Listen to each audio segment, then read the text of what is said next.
Abdução, visita de dormitório, avistamento de naves. Hoje eu trago para você uma entrevista imperdível, depois da vinheta.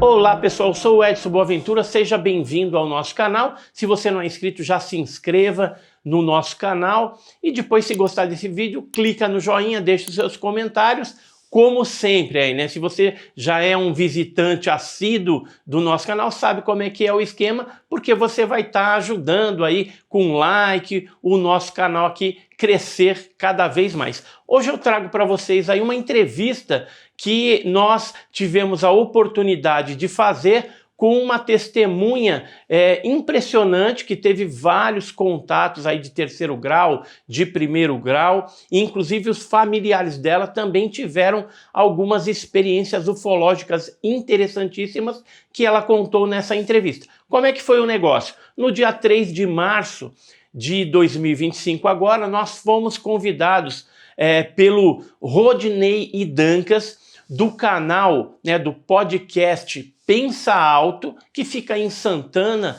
em São Paulo, e ele falou assim: olha, Edson, hoje eu não estou chamando você como participante, para agregar com seus conhecimentos. Eu queria que você fizesse algo diferente, entrevistasse uma pessoa que tem um monte de histórias ufológicas e você seria praticamente aí a pessoa mais indicada para abordar esse assunto com essa pessoa, com essa testemunha aí que experienciou inclusive casos na época da Operação Prato, do fenômeno chupa-chupa lá no norte do nosso país, no norte do Brasil. E então o que eu queria falar para vocês? Essa entrevista já está lá no canal, do Rodney, que é o podcast Pensa Alto. É um canal eclético aí de entrevistas, mas ele autorizou a gente a publicar também na íntegra essa entrevista, porque ficou muito legal aqui no canal Edson Boaventura. Só que eu queria pedir uma coisa para você. Depois que acabar de assistir essa entrevista, vai lá no canal Pensa Alto, se inscreve, dá o like, ajuda aí o nosso amigo também e faça a mesma coisa aqui no nosso canal. A entrevistada, ela mora atualmente em Brasília, esteve em São Paulo visitando parentes, e aí ela contou todas essas histórias incríveis aí pra gente. Ela chama Rosemary Ferreira Lima, e vai brindar a gente com esses conhecimentos e experiências ufológicas. Você vai adorar. Então, sem mais delongas, vamos ver essa incrível entrevista. Olá, pessoal! Hoje nós estamos fazendo aqui um programa diferente no Pensa Alto. Estamos aqui com a Rosemary Ferreira Lima, Ela é criada num território de tribo indígena em Jacundá, no sul do Pará, e ela vai contar para a gente aqui alguns casos que ocorreram com ela a respeito do fenômeno OVNI, dos objetos voadores não identificados e seus tripulantes também. Inclusive passando aí pela Operação Prato, na década de 70 até a década de 80. Então tem alguns casos bem interessantes. E eu queria falar aqui que ela também é funcionária pública atualmente, federal, lá em Brasília, e ela está como doutoranda em teologia, é palestrante, professora também, e é monitora da EETAD, que é a Escola Teológica das Assembleias de Deus do Brasil, tendo participado aí da elaboração de material publicado pela CPAD. Então ela viveu no Pará, no Maranhão, também no Mato Grosso, teve algumas experiências lá, e atualmente ela está morando em Brasília, veio aqui para São Paulo, e aí, gentilmente, a gente foi convidado aqui para estar hoje conversando com ela no Pensa Alto Podcast. Então vai ser um assunto assim de outro mundo, um negócio imperdível. Se eu fosse você, não saía da cadeira. Então, Rose, prazer estar com você aqui, hoje. Conta pra gente assim como é que começou esse teu envolvimento com a ufologia, com o fenômeno OVNI. Como é que foi isso? Começou na infância ou foi algo mais recente? Bom dia a todos, né? Quero agradecer por essa oportunidade de estar aqui, colaborando de alguma forma para a expansão do conhecimento, né, do pensamento humano. Como você bem falou, eu transito em duas áreas, a área dogmática e uma área questionadora, porque eu sou teóloga e também sou filósofa. Só uma pequena revisão, Edson, eu não participei da elaboração dos materiais da CPAD diretamente, mas participei como revisora, né, revisora desse material. A minha experiência com o fenômeno OVNI, ela se dá ainda na minha primeira infância. Embora esse relato, que eu vou abrir aqui já falando desse relato, por uma questão cronológica, eu só vou ter consciência disso muito depois, né? Mas a época aconteceu mais ou menos assim. E por que eu digo mais ou menos assim? Porque eu tinha entre 3 e 4 anos de idade, então são flashes, não tem como eu dizer, olha, foi exatamente dessa maneira, eu não vou saber fazer essa sequência, né, cronológica, como se deram esses fatos. Mas a gente morava, nessa época, nós estava no Maranhão. Saí do Maranhão, na verdade, eu nasci no Maranhão, fiquei pouco tempo no Maranhão, mas eu costumo dizer que eu sou paraense, porque o Pará eu adotei como a terra do meu coração, da minha vida, né? Mas eu nasci no Maranhão e saí do Maranhão muito, muito novinha. Qual cidade que você nasceu lá no Maranhão? Foi Vitória do Mearim. Na verdade, Bela Vista, entre Santo Inês ali, Santo Inês e Bela Vista ali, foi aquela região que eu nasci. Certo. E ali, nessas proximidades, tinha um lugar chamado Floresta, que as pessoas, os habitantes lá, chamavam de Fuloresta. Fuloresta? Fuloresta, né? Então, meu pai tinha um rio que passava lá, esse rio está até hoje lá, obviamente, o rio Cipó, né? E meu pai construiu um barracão, né, nas proximidades desse rio. E ele fazia festas tinha os tocadores lá, e fazia festa, e meu pai vivia, num certo tempo, viveu desses forrós que ele fazia lá. E eu era muito pequena, nessa época, 3, 4 anos de idade, e tinha esse rio Cipó. E eu me lembro, assim, dessa primeira experiência, eu estava nesse rio, quando eu saio de dentro da água, como se fosse assim um fogo, uma bola de fogo, um fogo que me esquentou muito. Eu lembro assim, eu tenho nitidamente o meu corpo esquentando aquilo. E junto com isso, eu tive a impressão de ver alguém. E alguém que embora eu não me lembre qual fosse a fisionomia, não, mas algo que me assustou muito aquilo ali. Eu saí correndo, porque eu estimo que a distância entre o rio e a casa dos meus pais fosse, sei lá, 50 metros, né? Esse barracão onde a gente morava. Então eu cheguei lá gritando, né? Gritando, bicho, um bicho, um bicho. E minha mãe me pegou, eu estava tremendo e eu quente. Minha mãe pensou malária, porque era comum, né? Então já pegou, se ela está com febre, está com malária, eu tremendo. Em seguida eu dou uma convulsão. E então a quentura foi desse objeto, sim, provavelmente pela proximidade que você ficou, sim, quando ele saiu de dentro do rio. Isso, eu me lembro bem. E era grande ou pequeno? Era uma luz, assim, eu não consigo, porque como eu te falei, são flashes, eu não tenho essas imagens nítidas na minha cabeça, né? Então minha mãe disse, olha, malária, eu dei uma convulsão, tudo, e passou. Depois, o que acontece? A gente dormia em redes feitas de cipó. E aí a gente acordava, não tinha banheiro. Você ia para o meio do terreiro fazer xixi, só a necessidade no meio do terreiro lá, né? Então eu levantava da rede e ia fazer xixi lá fora. Aí nessa hora, isso vai ficar ambígua, essa colocação que eu vou fazer aqui, porque parece que se aproximava de mim um ser pequeno, fosse uma adolescente, e aquilo me assustava.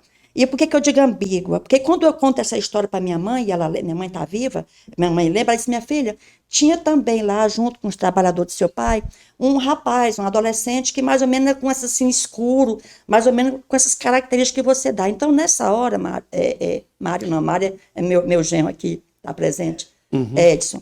Nessa hora fica ambígua, porque poderia também, essa situação dessa proximidade comigo, se tratar talvez de uma tentativa de um abuso infantil, não sei, né? Mas o fato é que... E esse ser que você via que era pequeno, você falou que ele era meio escuro? Como Sim. que era isso? Era assim, escuro.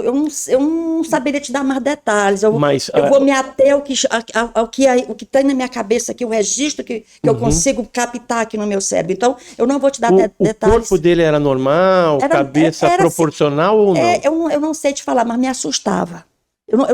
Mas era algo que me assustava. E eu saía correndo para dentro da rede e me jogava lá dentro com medo, né? E se fechava ali me fechava. Resultado, Edson, eu passei a não levantar mais para fazer xixi, né? E passei a fazer xixi na cama. Na cama não, na rede. Na rede. Na rede. E isso me trouxe problemas assim sérios na minha vida, porque até os 40 e poucos anos, eu fazia xixi na cama religiosamente todas as noites. E aí eu procurava médicos, fazia testes termodinâmicos na minha bexiga de aço, sabe? Eu não tinha nada, eu tomava remédio para enurese noturna, nada. E um dia, por meios transversos, porque eu vou fazer um tratamento para emagrecer, e o médico me passa um remédio contra a ansiedade.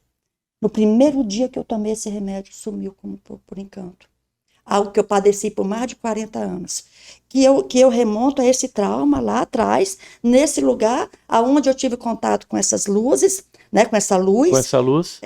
Onde eu tive contato com esse ser que me assustou muito a ponto de eu dar uma convulsão, né? E depois esse ser que se aproximava de mim, que aí fica uma interrogação, né? Que poderia ser esse ser que eu vi da primeira vez, ou, como minha mãe quer acreditar, de repente esse rapaz, esse adolescente, que de alguma maneira pudesse se aproximar de mim, se aproveitar do momento que eu saía da rede à noite, né, para ir lá para o terreiro, e tentar algum tipo de aproximação de abuso infantil ou coisa parecida. Mas o fato é que eu levei isso, né? E só muito... E por que eu me lembrei disso? Eu fui me lembrar disso, Edson, eu já era adulta, porque quando meu pai, né, agora vai entrar meu pai tinha muitos relatos, né? O seu pai já via esse fenômeno onde ele morava lá? Já, ele falava, o que aconteceu? Na década de 70, eu acho que 75, 77, não sabe? Ele comprava camarão lá no Ver o Peso. Meu pai era madeireiro. Mas aí, dependendo da época, assim, ele botava uma carroceria em cima do caminhão e virava fretista, ele fazia frete, né? Então, o que acontece? Ele ia para Belém, ele comprava camarão em Belém, peixe, para vender em Alcântara, no Maranhão, e adjacências ali, né? Até no próprio Jacundá, onde ele vendia peixe também lá. Então, ele chegou lá e ele encontrou o seu Caramuru. O seu Caramuru era um índio velho. E ele, muito assustado, falando das luzes que tinham mordido ele. A expressão era essa, né? A luz que me mordeu, né? E aí ele mostrava para o meu pai, no braço, e olhando assim, meu pai disse que parecia picada de cobra. Aí meu pai dizia assim, que nada, isso ele é doido. Tinha uns furinhos, então, isso, picada de cobra era. Uhum. Só que esse fenômeno, que possivelmente o seu Caramuru estivesse se referindo ao fenômeno de Colares, a gente, embora a gente vivesse no Pará, a gente não ficou sabendo de nada disso. A gente ouvia a Rádio Nacional da Amazônia só lá dentro, radinho de pilha, quando tinha pilha. Então, assim, era um assunto meio tabu, na época era regime militar. Esse Caramuru era de qual cidade? Era de Colares? Não. Para lhe ser sincero, eu não sei. Não sabe qual? Ele chegou lá em casa e foi ficando, porque antigamente era assim. Pegava uma pessoa e um trabalhador botava dentro de casa, tinha um que se chamava Ceará, o outro se chamava Baiano, mas a gente não sabia, botava a pessoa dentro de casa, assim, naquele tempo era assim. Era normal. Então eu só sei que meu pai encontrou ele lá quando ele estava comprando esses camarões. E ele foi, tipo, morar lá em casa, né, trabalhar com meu pai. E aí o que aconteceu? Aí meu pai não deu crédito para isso que ele estava dizendo. Ninguém deu crédito. Negócio de luz que mordeu. E você chegou a ver essas marcas? Eu não me lembro. Ah, não lembro. Eu não me lembro. Não lembro. Sabe que... Mas seu pai contava isso? Contava e dizia assim, meu pai dizia assim, caba sem vergonha. Como é que é? Uma cobra mordeu ele, tá com essa conversa aí de luz que mordeu ele. Meu pai. Eu escutava isso. Porque assim, na época da Operação Prato, tinha muito objeto luminoso que jogava um foco de luz nas pessoas e ficava essas marquinhas, né, esses hematomas, que era por ali que eles tiravam sangue, algum tipo de material genético, né? Mas na época a gente não pensava nisso. A gente não ficou nem sabendo disso. Pelo menos ninguém falou disso lá. Mas seu pai chegou a ver alguma luz também? Depois, agora ele vai passar a andar com seu Caramuru dentro da mata, né? Então o que acontece? Nessa época ele começou a andar com seu Caramuru dentro das matas, por quê? Porque meu pai quando a época era propícia, ele puxava madeira de dentro das matas, ele virava madeireiro. E seu Caramuru estava junto com ele. E aí, o que aconteceu? Só para a gente ilustrar aqui, isso aqui é uma das vítimas do chupa-chupa, né, na época da Operação Prato, lá no Pará, Maranhão, as pessoas recebiam essas luzes e ficavam essas marquinhas, né, parecendo picadas, né? Então, provavelmente seria alguma coisa, como nós estamos vendo aqui nessa senhora, né, que é a dona Aurora Fernandes, né? Então, tem aqui, ó, vou mostrar para vocês. O Caramuru provavelmente ele foi atacado por uma dessas luzes, ficou com uma marca semelhante a essa, sim, só que no braço. No braço. No braço. Tá. Né? Mas você estava falando do seu pai, né? Aí meu pai passou a andar com ele. E ali naquelas regiões, ali entre Marabá, onde hoje é Paraupebas, eu acho que nesse tempo não existia ainda Paraupebas, Curionópolis, não existia com certeza, porque o fenômeno da Serra Pelada ainda não tinha aparecido. E meu pai andava já naquelas imediações ali, puxando madeira, e aí eles começaram a ver essas luzes dentro da mata. E aí o seu Caramuru, meu pai, se assustou, e seu Caramuru disse, não se assuste não, que isso aí é a Mãe do Ouro. Chamava Mãe do Ouro. Isso é Mãe do Ouro, porque aqui deve ter muito ouro por aqui. Ironicamente, né, era justamente o território onde 2, 3 anos depois iria eclodir o fenômeno da Serra Pelada. Da Serra Pelada, né? Pelada. Muito ouro. Né? Muito ouro, né? Então, antes disso, o seu Caramuru já tinha falado que ali tinha muito ouro, porque tinha muitas luzes, né? Muitas luzes. Na época, Edson, eu vou agora inserir aqui um testemunho meu, ainda criança, e de uns colegas. A minha mãe, lá era terra de índios, tinha muitas terras de índio lá, a cidade de Jacundá, no Pará. Então a gente ia, minha mãe e as outras vizinhas iam fazer farinha de mandioca na terra dos índios. Então elas iam lá e faziam mandioca, a farinha de meia, né, os meieiros. Então metade da farinha levava para casa e elas iam trabalhar lá na terra dos índios. E aí a gente lembra que certa vez a gente saiu cedo ainda para ir embora, mas a minha mãe ficou lá e as crianças, adolescentes, foram embora para o Jacundá. Eu acredito que atravessaria ali cerca, sei lá, 10 quilômetros de mata para chegar na estrada, na BR. E depois de chegar no vilarejozinho que nós morávamos lá na época. E aí eu lembro que a gente encontrou um jatobazão caído no chão e as crianças, todo mundo parou o trajeto, né? E nós sentamos e fomos comer jatobá. E o tempo foi passando. E dentro da mata escurece rápido, na Amazônia escurece rápido, né? Por causa da mata, isso, tudo. Escurecendo muito rápido. Daí a pouco, a gente começou a jornada. Nisso, a gente viu um clarão dentro da mata. A gente pensou que era onça, porque por causa dos olhos da onça que brilha dentro da mata, a gente achou que era onça.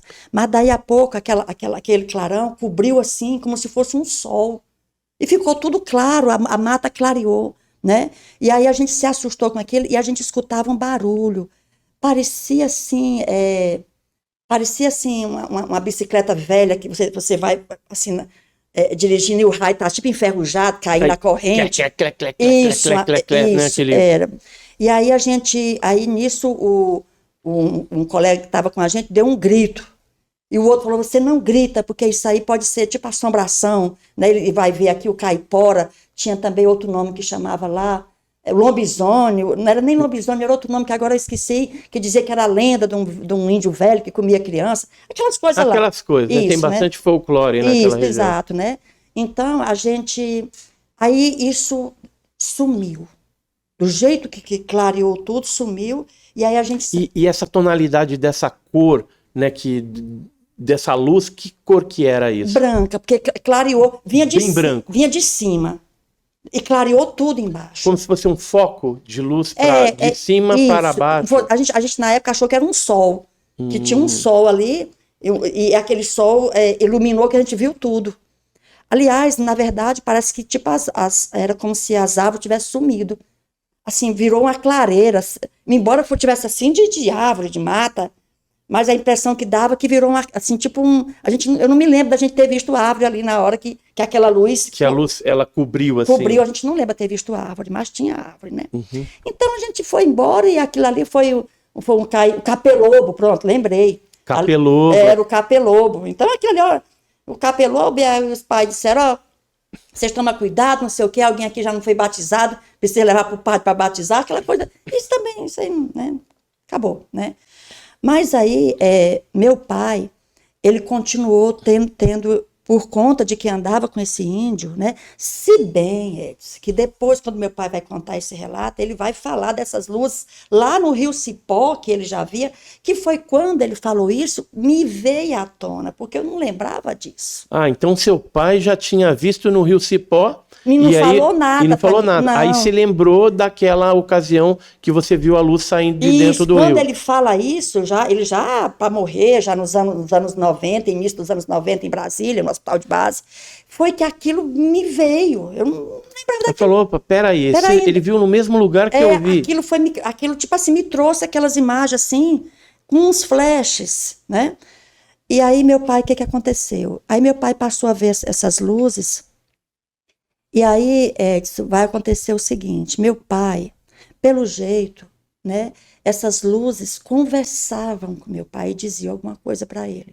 E ele não falava isso para ninguém, mas quando ele adoeceu, ele quis passar para mim, ele quis me contar, nessa época ele estava no garimpo Bom Futuro, ali próximo de Ariquemes, em Rondônia, e ele falou, minha filha, eu sinto assim, que tipo assim, que eu não tenho mais muito tempo aqui, e eu tenho uma coisa para lhe contar. Ele me chamava em particular.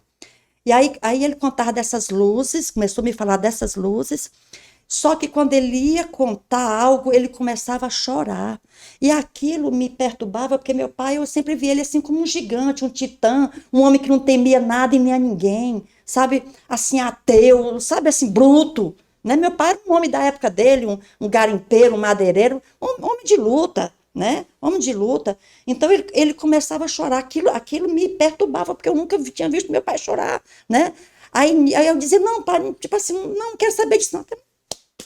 Não quero saber disso, não, porque eu vi meu pai perturbado. Não quero saber disso, não. Me levantar, minha filha, deixa eu lhe contar. Eu digo, não, pai, eu não quero ouvir isso, não. Né? Uhum. E aí, por algumas vezes, ele tentou me contar. Da última vez, ele já estava doente, como de fato, né? Ele foi progredindo, ele sofreu um acidente e tal, e as sequelas foram progredindo até o ponto que ele chegou em Brasília, no hospital de base, onde ele morreria pouco depois. Só que um pouco antes dele morrer, ele disse, minha filha, eu preciso lhe contar. E aí, de novo, quando ele vai me contar, ele começa a chorar.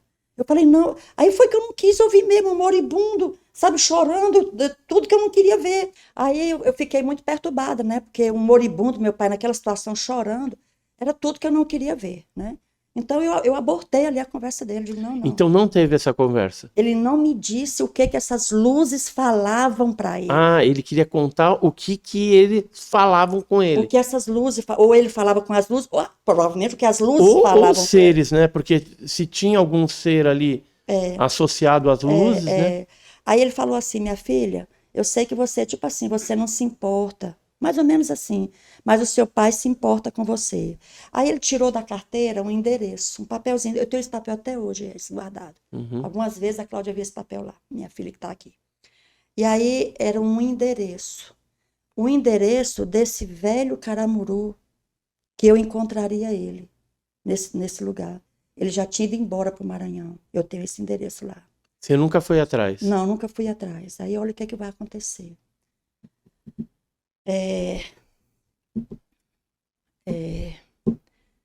complicado até. Essa parte aqui, eu me sinto muito assim, perturbada de falar. Porque meu pai morre e eu vou passar a receber umas visitas.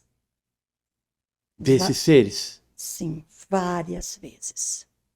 E era dentro do seu quarto? Ele aparecia de repente, dentro da minha casa. Aparecia de repente. Geralmente de dia ou à noite? Tanto de dia quanto de noite. Tá. Geralmente da parte da tarde, né? Aí a primeira vez, eu não vou aqui entrar em detalhes, mas assim, eu Fiquei sem entender o que que era aquilo, né? Fiquei sem entender. Mas E era uma pessoa era, normal? olha, Como que era? quando essa luz chegava, era uma luz, dava assim pouco, como se diz, parecia aqueles flash antigos, quando ia tirar aquelas fotos, aquele flash bem grande, daquelas máquinas antigas. Sei que dá um... Puf! Entendi. Dava um E puf. aí aparecia dentro de casa. Aí nisso, Edson, eu entrava assim numa espécie de torpor, mas eu tava com noção de tempo e de espaço. Tá, você estava consciente, Consciente. mas meia lerda ali. Isso, isso. E a figura que aparecia, embora tivesse traços de um homem, parecia mais assim com uma cobra, um lagarto, os olhos redondos, com as veias verdes dentro dos... Verde não. Umas veias verdes dentro dos olhos. Não me lembro dele ter boca. Parecia com um homem, mas era tipo escamoso. Lembrava alguma coisa meio réptil, assim. Isso, lembrava, né? Tinha rabo ou não? Não me lembro, assim. Não lembro. Não me lembro. Mas Mas era era grande, alto. Mas aquele corpo mais escamoso, assim. assim, era Escuro. escuro, assim, tipo esverdeado, um lodo. Tá. E assim, braço, perna, normal, e a cabeça. E a cabeça normal. Agora, assim, a boca O olho era mais redondo era ou era redondo. puxado? Redondinho. Redondo assim, era redondo assim. Tá. Era redondo assim. E tinha umas veias verdes dentro dos olhos dele. Dentro do olho. Umas veias, assim, bem salientes, assim, verde. Não era era uma figura ruim, assustadora. Mas aquilo no momento não me causava... Eu não tinha reação. Você não tinha medo de estar olhando aquilo? Quer dizer, era um negócio que dava um pouco de repulsa para você, assim, tipo... É estranho, mas você não tinha medo. Eu acho que quando isso estava acontecendo, eu pensava assim, tipo assim, que diabos é isso? É tipo uma alucinação? Sim. O que isso é um sonho? O que é isso, né? Tá. Que diabos está acontecendo? E aí, né? E falava alguma coisa com você ou não? Não, a única vez, porque quando ele se aproximava de mim, assim, eu fechava os olhos. Eu não vou aqui me adentrar muito em detalhes. Tá. Eu fechava os olhos e certa vez eu tive a impressão de ouvir ele falar, tipo assim, abre os olhos e me vê. Mas eu não abri os olhos, né? E lembro também de eu deixar cair a mão assim e ele levantar a minha mão, meu braço e mordeu o meu braço. Mas não ficou marca. Não ficou marca, não, nada. não. Mas eu tive essa impressão, A impressão de que ele levantava meu braço e mordeu meu braço. E aí, até então, eu estava no campo, não, isso é alucinação. Até que, nessa época, eu já namorava. Eu vou citar nomes aqui porque eles vão assistir aqui e vão saber do que eu estou dizendo, né? Eu já namorava, né, o então meu marido hoje.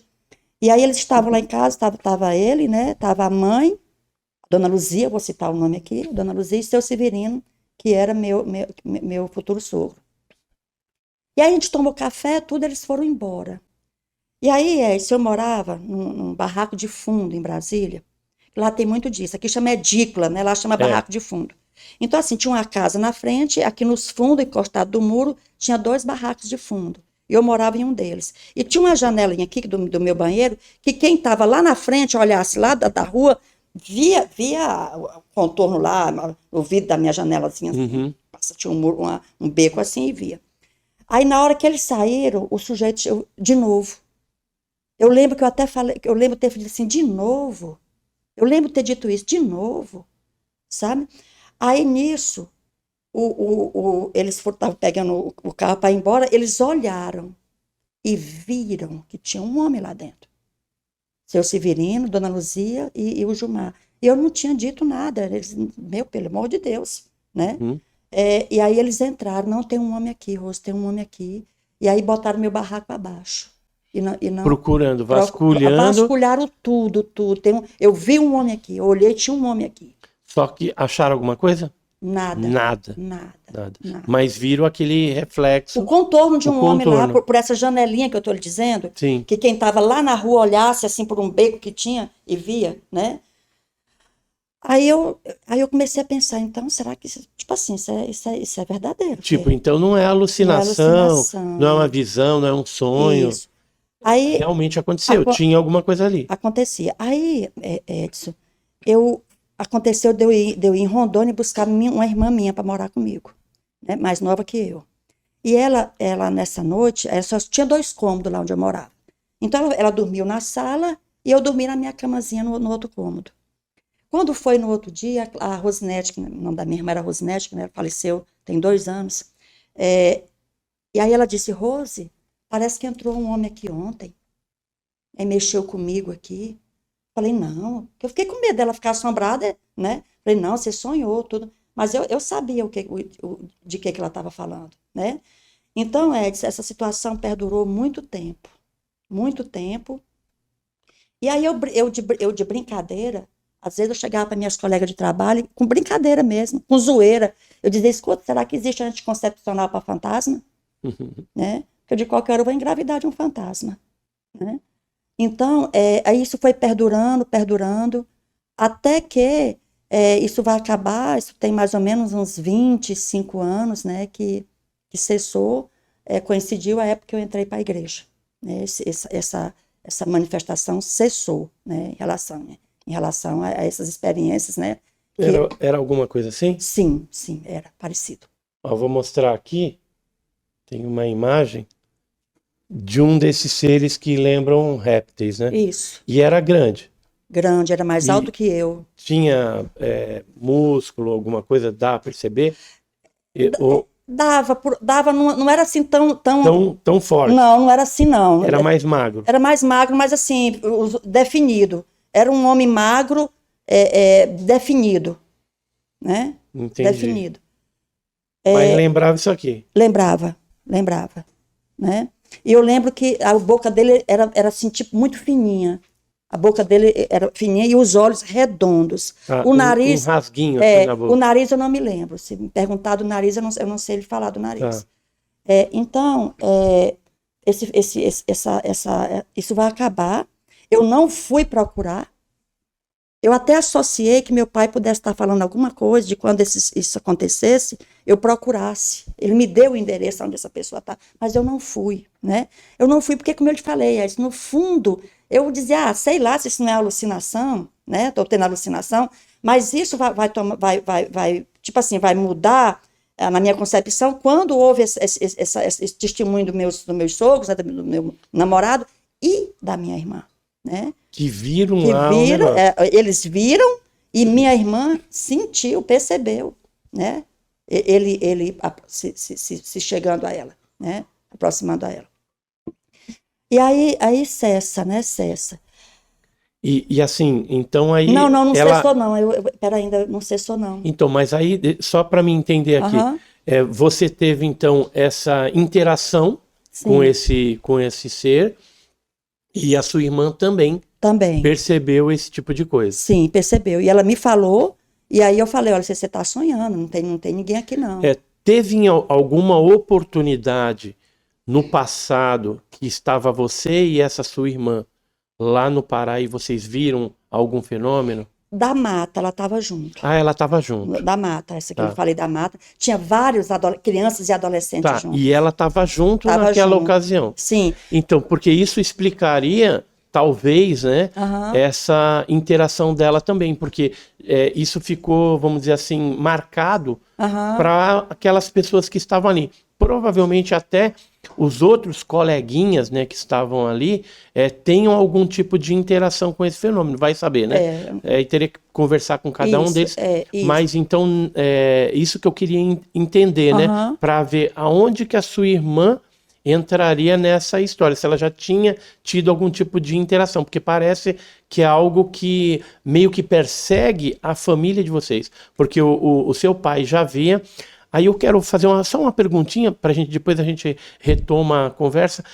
No caso, tem algum parente mais antigo, avós, que tiveram algum tipo de interação com essas luzes? Você lembra de alguma coisa assim? Meu avô, por parte de pai. Também viu? Sim, ele contava essa história do caipora, da mula sem cabeça, e que era botija.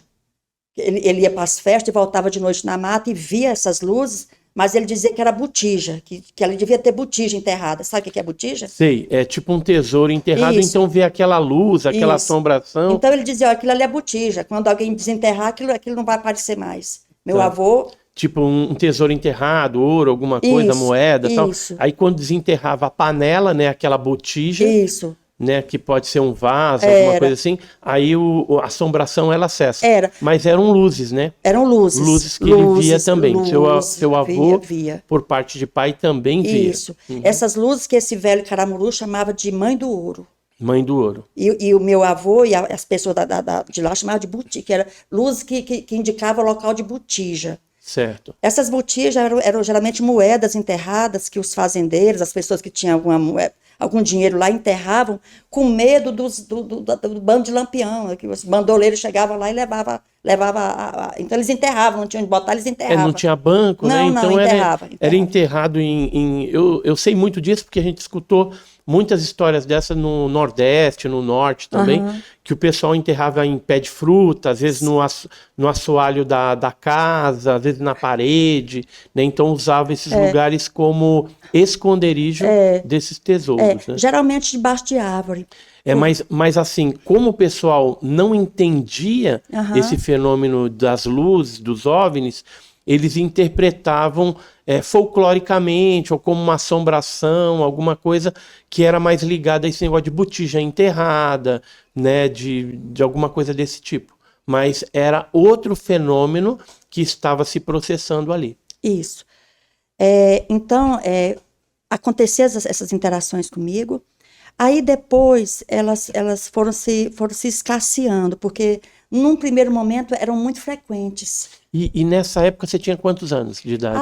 De 18, 20 anos, alguma coisa assim. 18, 20 anos, por aí. Mais ou menos. Que é uma época que, às vezes, a gente que estuda abdução, né, sequestro de pessoas, é uma idade que eles realmente pegam, né? Mulheres, homens também, nessa idade, né? Porque está em pleno vigor ali, sexual, sei lá, o tipo de energia, alguma coisa assim. Aí vou te perguntar uma coisa, aí você responde se quiser ou não. Em algum momento você teve algum tipo de falsa gravidez, assim, parece que ficou grávida, aí do 3º para o 4º mês, aí não tinha nada. Não. Parecia que ia ter alguma coisa. Não, esse tipo de coisa nunca aconteceu. Não. Não. Então, assim, aí teve essas interações com esse ser e depois foi escasseando, foi escasseando. Aí a outra interação que vai ter nessa sequência, já tinha talvez um intervalo aí de 1 ano, 2 anos, era a hora do almoço. Eu trabalhava numa empresa e eu cheguei para o almoço. E aí, de repente, assim, deu aquele clarão e um torpor, e eu pensei que era ele que ia aparecer, né? Só que não era. Aí eu não lembro, isso, a dinâmica entre esse clarão ali e eu já estar no espaço, com 2 mulheres, dentro de algo que eu imagino como se fosse assim, uma bacia enorme de alumínio. A Cláudia ri, ó, ela está rindo ali. Porque quando eu conto, né? Então deu aquele flash de novo, um torpor no seu corpo, aí quando você olha, você está dentro de um ambiente redondo. Redondo, de alumínio. Tinha luz? Olha, era escuro, porque eu tinha a exata convicção de que eu estava no espaço sideral e estava tudo... Não tinha. Era uma coisa bem simples. Mas era redondo. Redondo, uma coisa bem... E não tinha... E tinha 2 mulheres, como se fossem 2 mulheres, o cabelo liso. Tá, você conhecia essas mulheres? Não, nunca vi. O olho meio puxado, assim, o cabelo liso. E elas não conversavam, magras, elas não conversavam comigo. E a gente saiu e chegamos em um lugar. Mas eu tenho nítida convicção, e na hora eu sabia, isso aqui é o espaço sideral, isso aqui... Chegava a ver, assim, a questão de planeta, sei lá, eu estava no espaço sideral.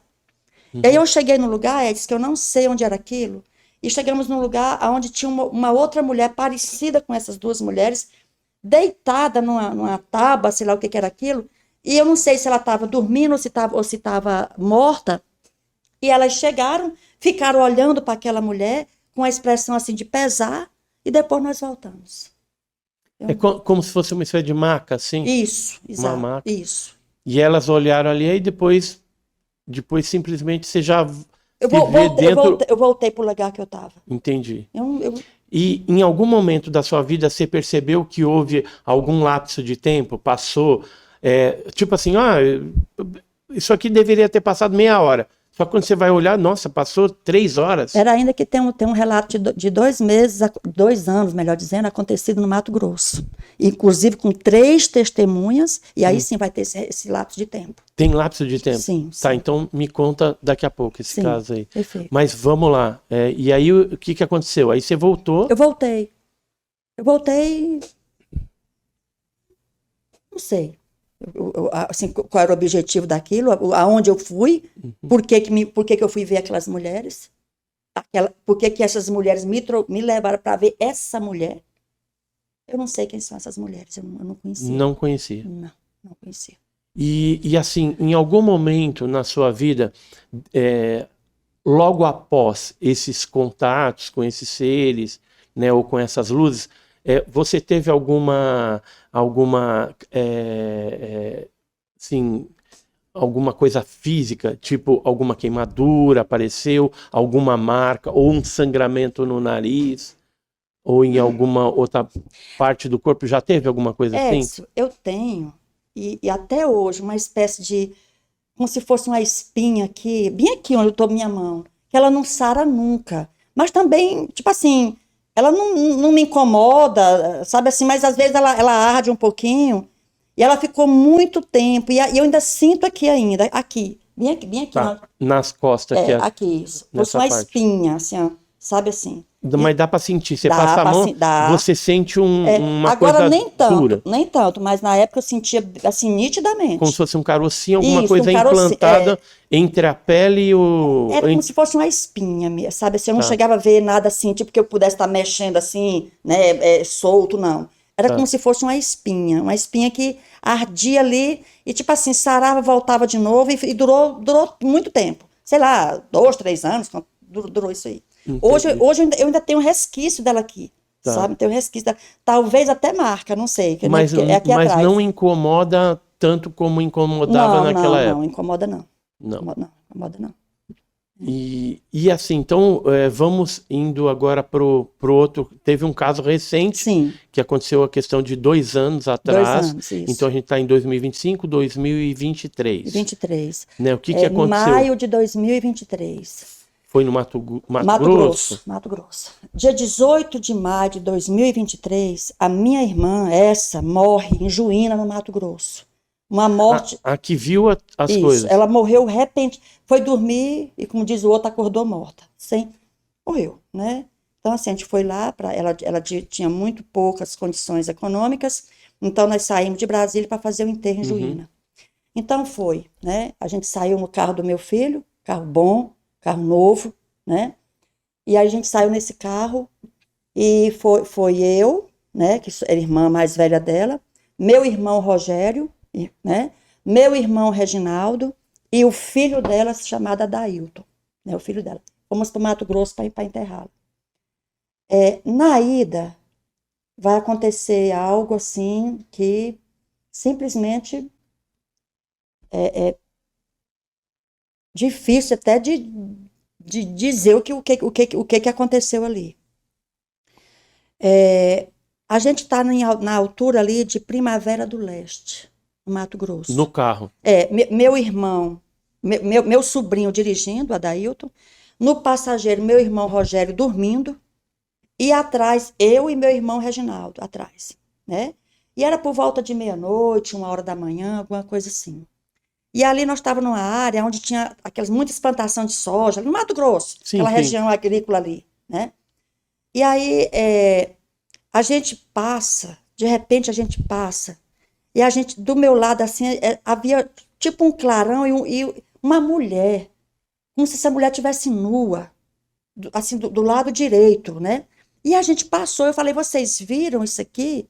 Aí um deles, eu vi, mas tipo assim, não deu tempo, não deu para ver o que era. Mas eu que estava mais desse lado de cá, eu vi, era uma mulher.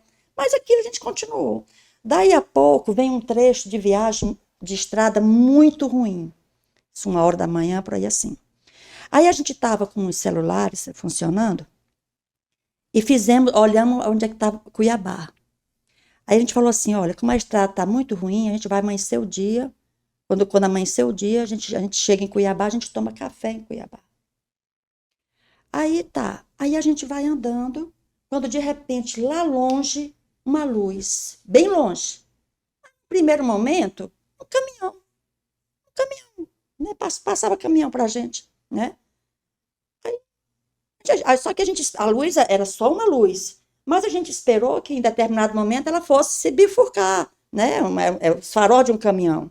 Só que ela não se, à medida que ela foi se aproximando, ela foi aumentando e não se bifurcou. E à medida que ela foi se aproximando, a gente viu fosse um sino, parecia formato de um sino, sabe assim, um troço assim.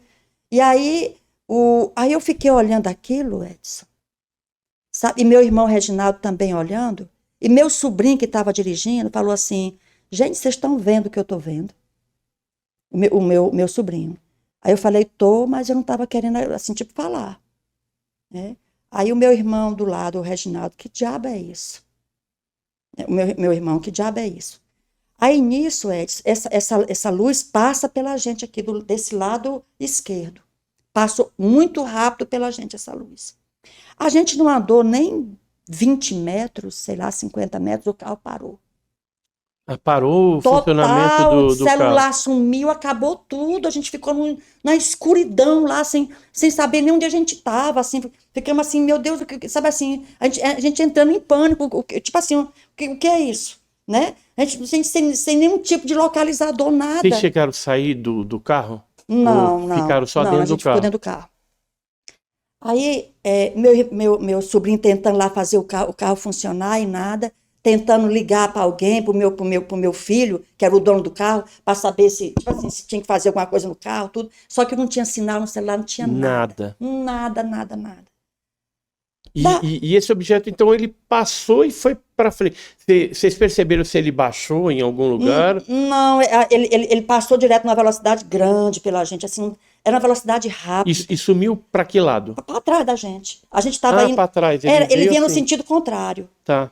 Sabe? Ele vinha no sentido contrário e aí ele foi-se embora, a gente não viu mais nada. Tá. E em seguida o carro parou e parou tudo. Que era essa luz que depois vocês perceberam que tinha um formato de sino. De sino, como se fosse um sino. Uhum. E essa luz não era bem.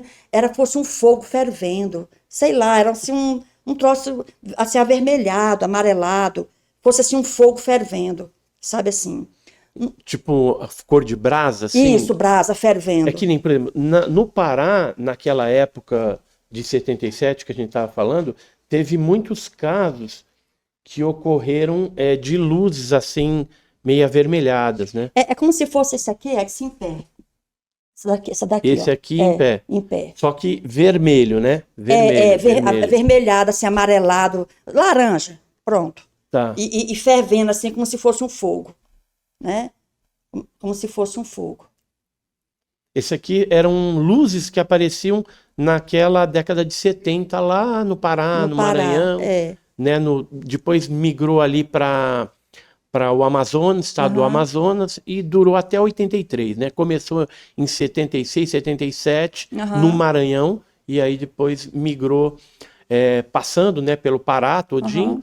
Aí foi para o estado do Amazonas, onde em 83, 84 cessou as aparições, né? Que coincide também com o período que você teve esses avistamentos por lá também. Meu pai, né? Meu pai, a gente, as crianças que vinham vindo dessa farinhada. Isso. Né? Aí voltando, né? Voltando. Aí o carro, de repente, do nada, o carro pegou e os celulares voltaram. Aí nisso, a gente tava em Primavera do Leste. Aí nisso aparece na nossa frente, assim, de repente, uma cidade imensa. Aí a gente pensou, que cidade é essa? Porque, tipo assim, a gente ia passar por alguma cidadezinha, mas não uma cidade mas grande. Não, tipo assim, uma metrópole, uma coisa daquele tamanho. Aí o meu sobrinho disse, tá parecendo Cuiabá. Aí a gente falou assim, não, Cuiabá a gente vai chegar quando tivesse amanhecendo o dia, isso aqui. Aí a gente começou assim, quase uma discussão. Ele dizendo que era Cuiabá, você está ficando doido, onde que é Cuiabá? Aí ele falou assim, olha... Não dava tempo, né, de chegar. A gente ia chegar amanhecer no dia, a estrada estava ruim, muito buraco, né? Aí o Adaildo falou assim, tia, eu nasci e me criei aqui, isso é Cuiabá sim. Aqui não tem nenhuma cidade aqui desse tamanho aqui nessa região que não seja Cuiabá. E era Cuiabá. Era Cuiabá. Mas como que vocês chegaram lá?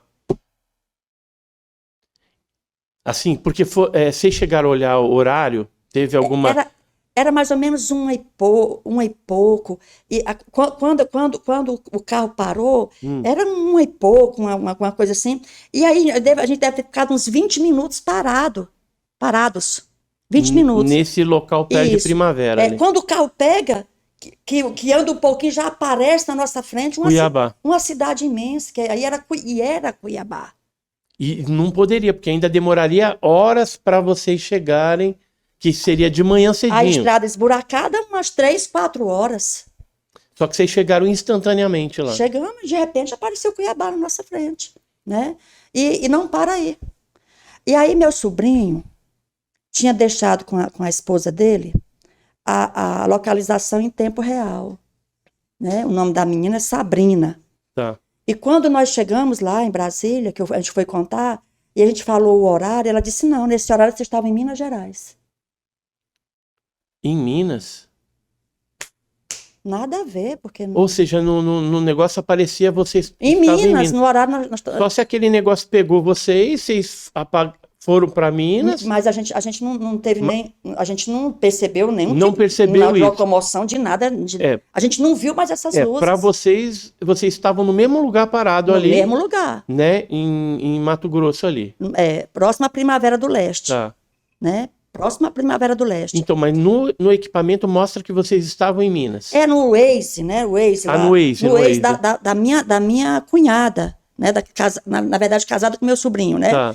Ela disse, não, o Adaildo me mandou aqui a localização em tempo real, e eu estava acompanhando, e nesse horário que vocês dizem aqui, nesse horário, vocês estavam em Minas Gerais. Minas Gerais não faz parte do trajeto de Brasília, Mato Grosso. Nós fomos para Juína, no Mato Grosso. Então, assim... E assim, a região de Minas, você lembra qual que era? Não Só lembro. sabe que era o estado de Minas. Não cheguei a perguntar, mas ela disse que ela falou que você estava em Minas Gerais nesse horário. Nossa. Aí...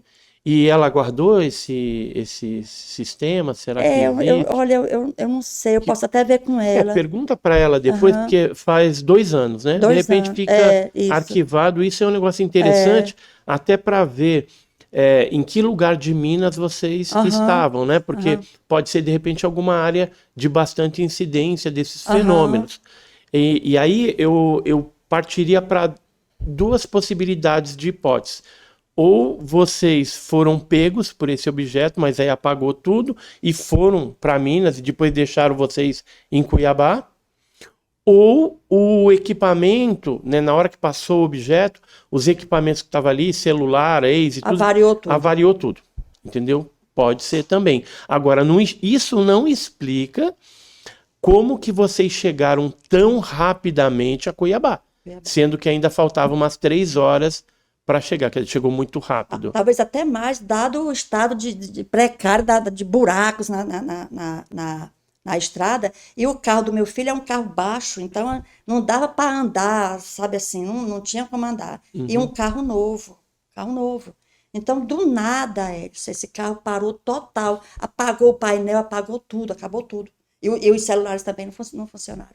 Cada um de nós com seu celular. Nenhum funcionou. Depois que vocês chegaram em Cuiabá e voltou ao normal tudo? Normal. Nós estávamos em Cuiabá já. Né?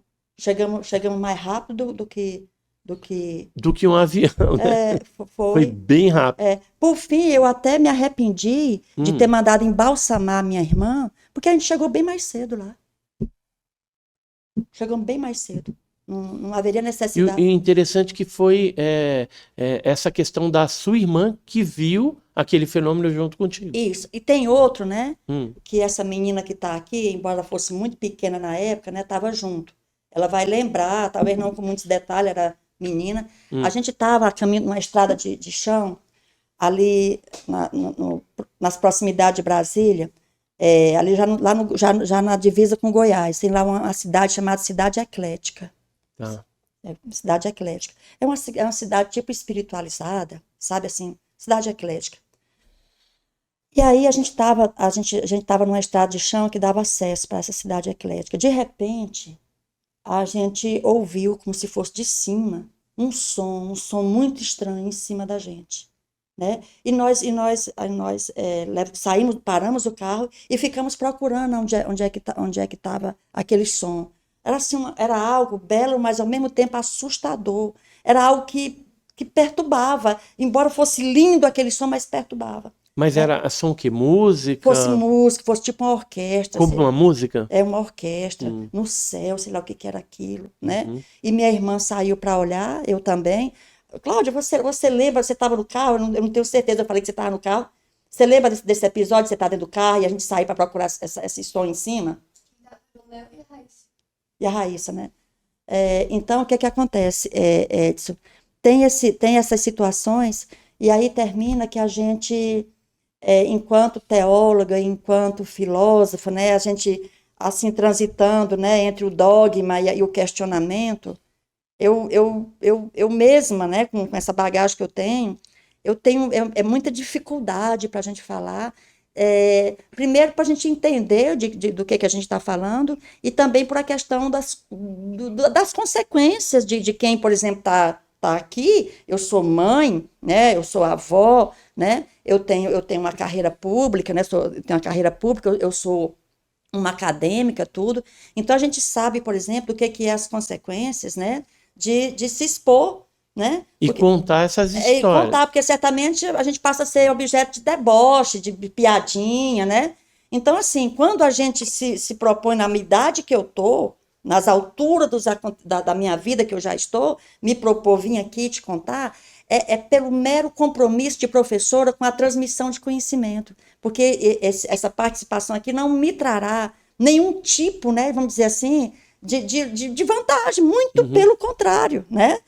Possivelmente eu possa sofrer reveses, inclusive na minha comunidade eclesiástica, né? Inclusive o pessoal questionando e tal, Isso, mas ninguém vai tirar de você essas verdades que você experienciou e que outras pessoas foram testemunhas também junto com você, sim, sim, né? sim, Então, e assim, eu queria entrar num outro aspecto, porque pessoas que geralmente são abduzidas, né, a gente já pesquisa vários casos aí, eu estou inclusive envolvido numa questão em Cláudio, que é em Minas Gerais, uma cidade que está ocorrendo agora nesse momento os fenômenos.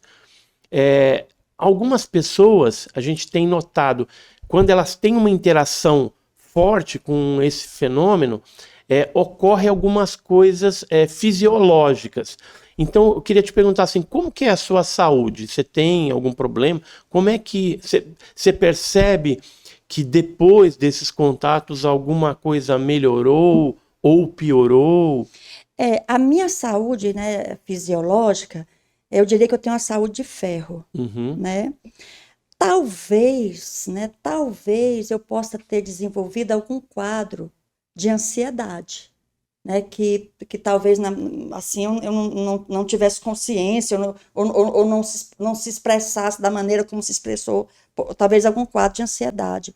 Mas, assim, em termos fisiológicos, eu tenho uma saúde de Uma ferro. saúde boa, Saúde de boa. ferro, saúde de ferro. Você fica doente assim Não, facilmente? Não nada, fica, nada. nada.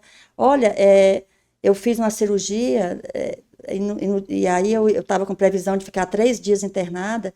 No dia seguinte, eu dançando lá e mandei o vídeo para a doutora para ela me dar alta. Falei, ó, doutora, eu estou boazinha Tô aqui, me, bem. me dê alta aqui, né? Então, eu saio de cirurgias com folha A4 de medicamento, eu não compro nenhum, Uhum. né? Eu E a me restabeleço. questão do teu sono, como é que é? Você dorme muito ou pouco? Eu durmo, às vezes durmo muito, às vezes durmo pouco, mas assim, agora mesmo, né? Eu vim para São Paulo aqui, eu vim de ônibus, foram 25 horas de De Brasília até aqui, Brasília até para porque o cá. ônibus quebrou no meio do caminho. E eu cheguei na casa da minha filha, né? Tava lá, inteirona, inteiraça no outro dia.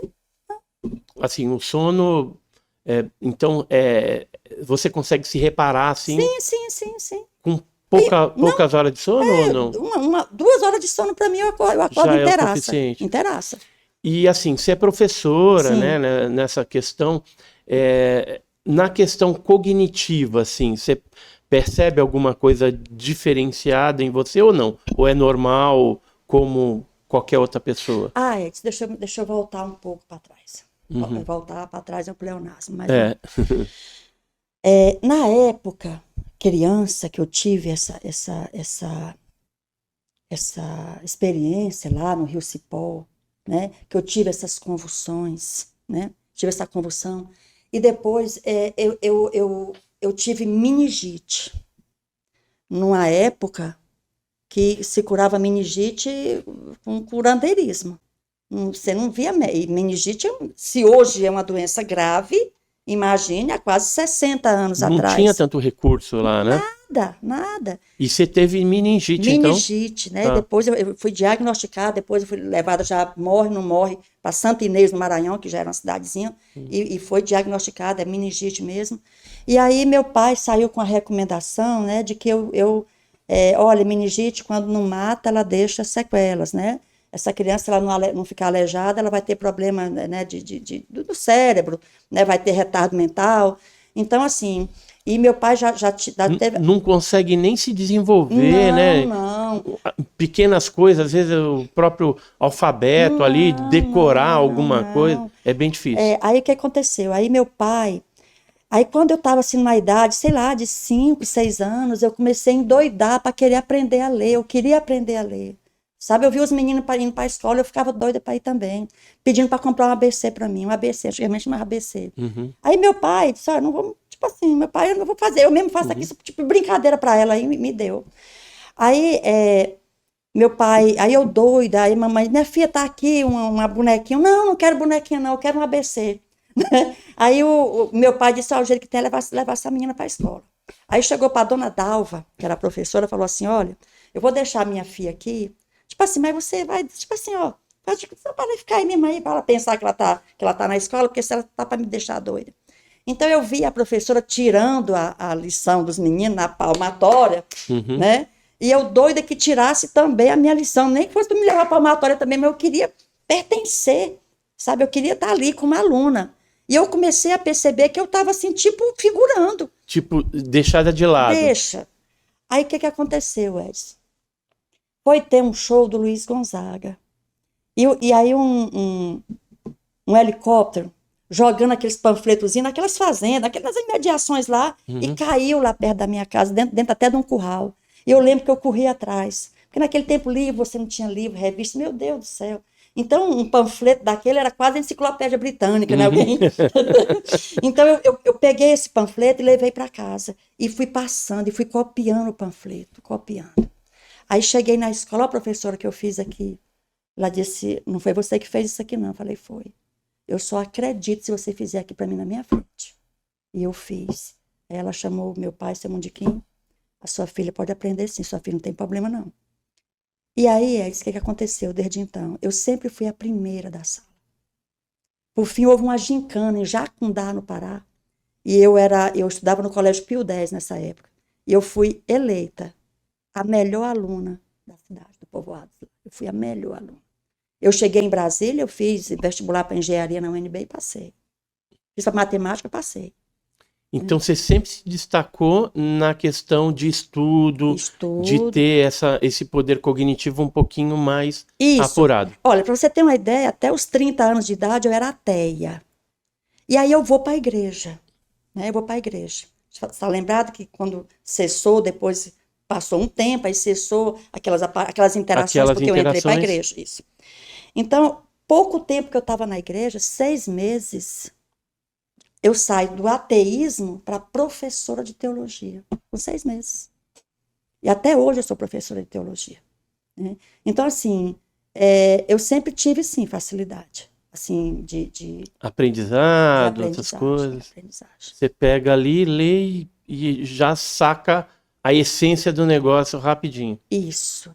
E também, assim, de fazer umas certas análises, assim, macro de situações, né? Tanto é que, geralmente, eu sou estimulada a fazer psicanálise, virar terapeuta, essas coisas assim, porque eu costumo pegar assim, uma situação e fazer uma síntese muito próxima, ou às vezes igual ao que de fato está acontecendo e o caminho das pedras. Viu, na questão assim de liderança, Sim.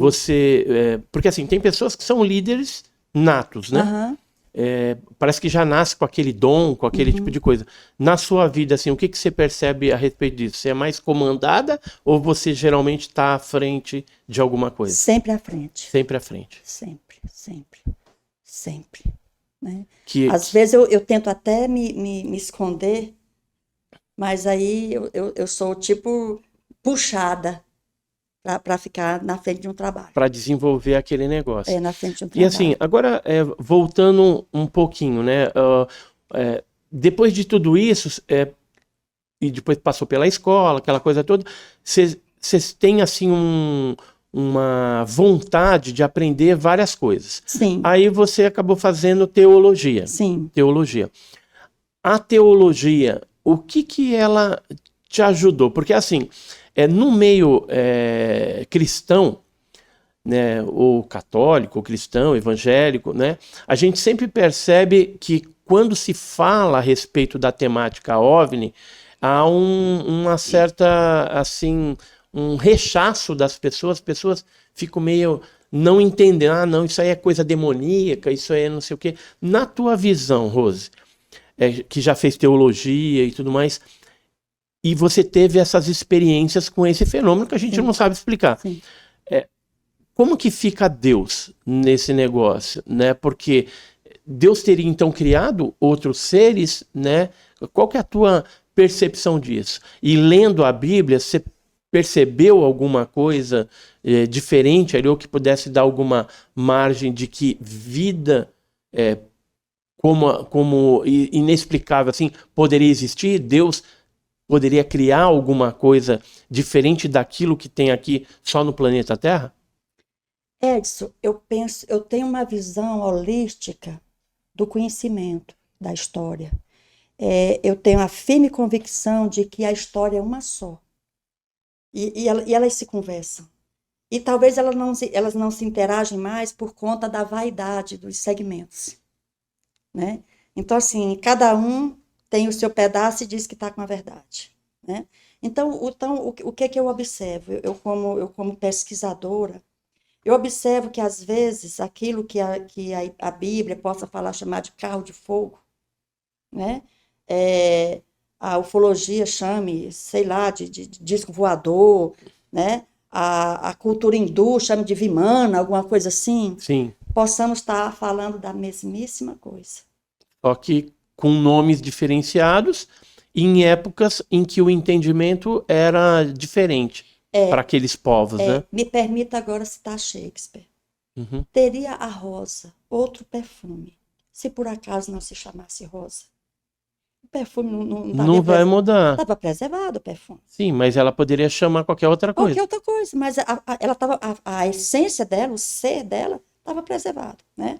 Então, o que é que eu observo? Eu observo, assim, que não há conflito de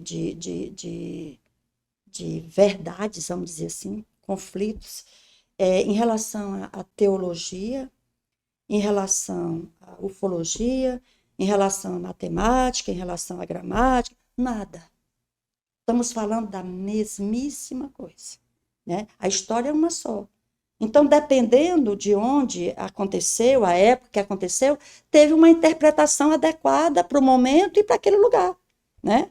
Mas estamos falando da mesma coisa.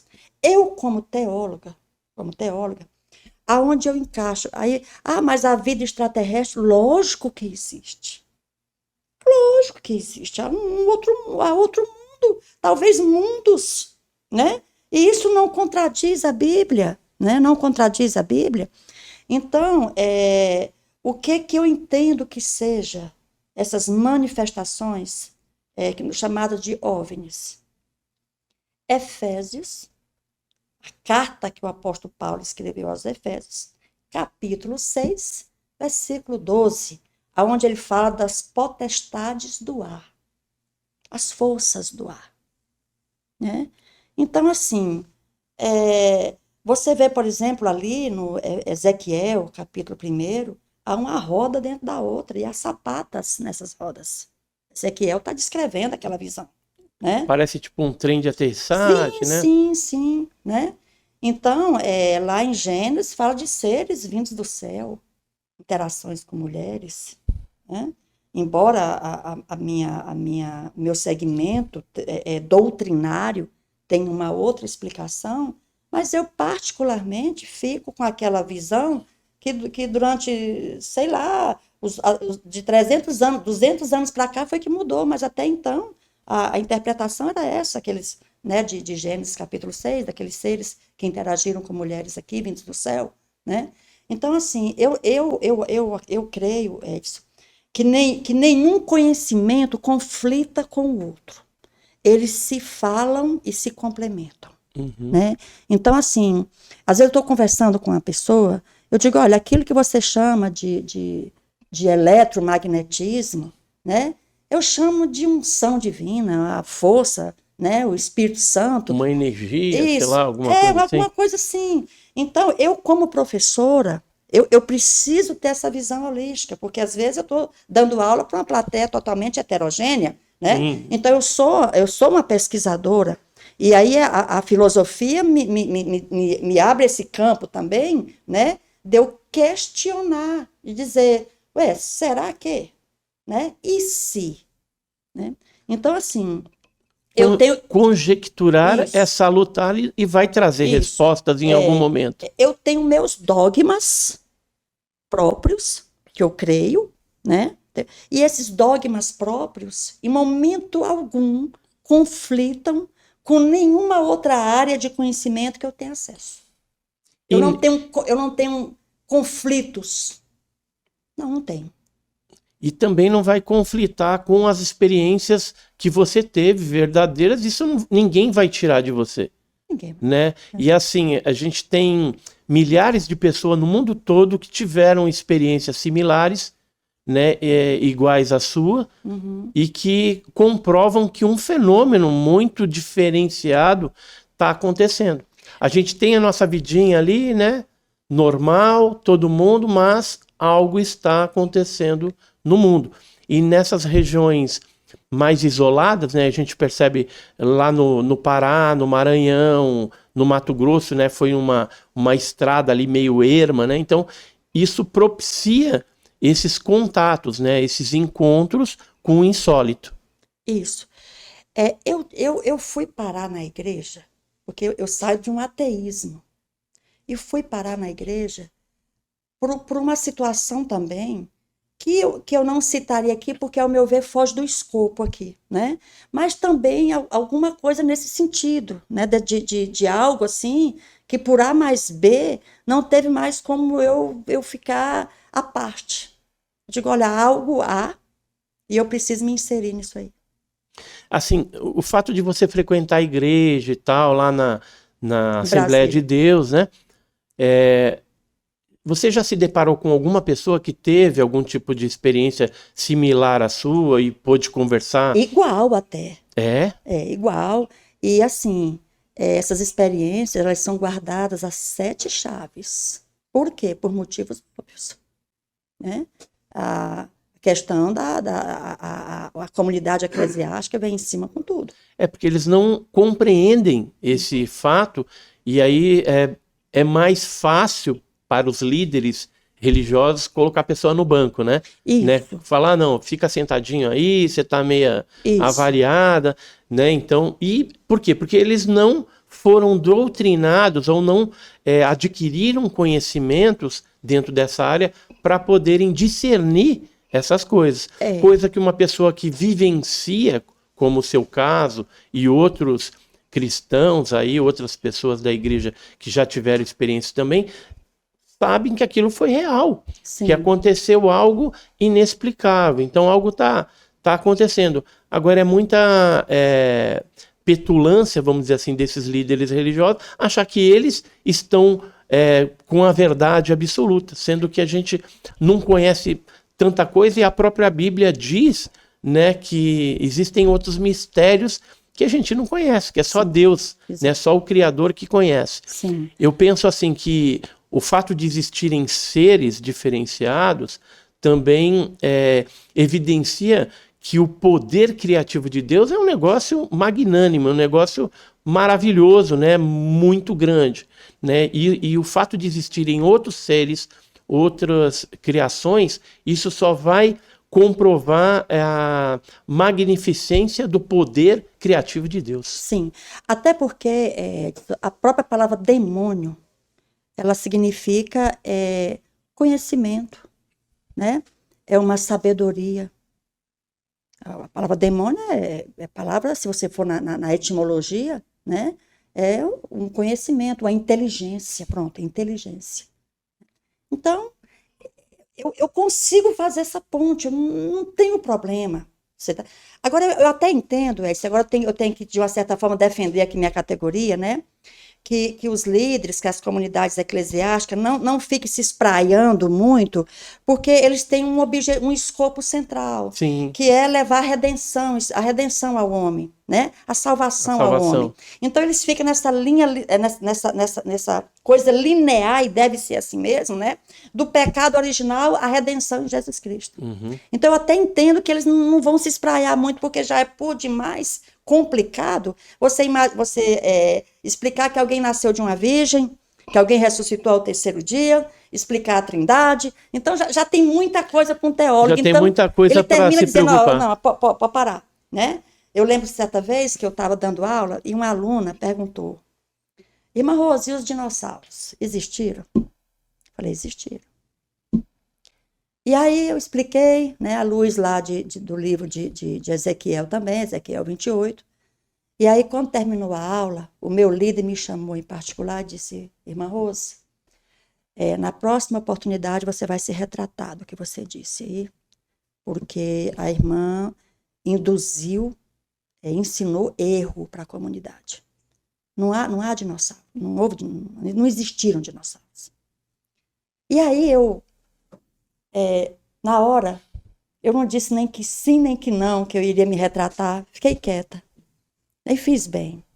Aí aconteceu que nesse mesmo período, eu e ele passamos a frequentar o curso de teologia. O meu líder e eu. E aí, no primeiro dia de aula, o professor disse: olha, o objetivo de nós estarmos aqui é porque, infelizmente, na nossa comunidade, há muito desconhecimento. Para os irmãos terem uma ideia, em pleno século XXI, ainda existem igrejas que ensinam, por exemplo, que os dinossauros não existiram.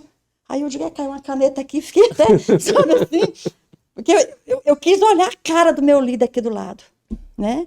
Então, assim, o que eu observo, o que eu digo? Muita ciência aproxima de Deus, pouca ciência afasta. Daí porque eu sou assim eu sempre digo aqui para o meu genro, né, que eu sou uma amiga do conhecimento. Tudo que é conhecimento me diz respeito. Ele estava dando uma palestra sobre diárias da Polícia Militar. Eu voltei várias vezes, e aí ele do lado, e tinha também sobre o Alezinho, o Alezinho. Eu estava ali, eu digo: não, eu preciso entender isso aqui. E o meu genro disse que eu entendi tudo. E minha área é outra, o que eu tenho a ver com o Alezinho, Polícia Militar? Mas assim, é conhecimento, bateu na minha mão, eu quero saber. Aquilo me satisfaz. Não é algo que eu vá para vomitar conhecimento em quem quer que seja. Até porque, quanto mais o tempo passa, mais eu percebo que eu não sei de nada. Mais eu tenho consciência assim, da magnitude da minha ignorância. Eu não sei de nada, né? Eu não sei de nada. Então, assim, mas procuro deixar essa minha contribuição.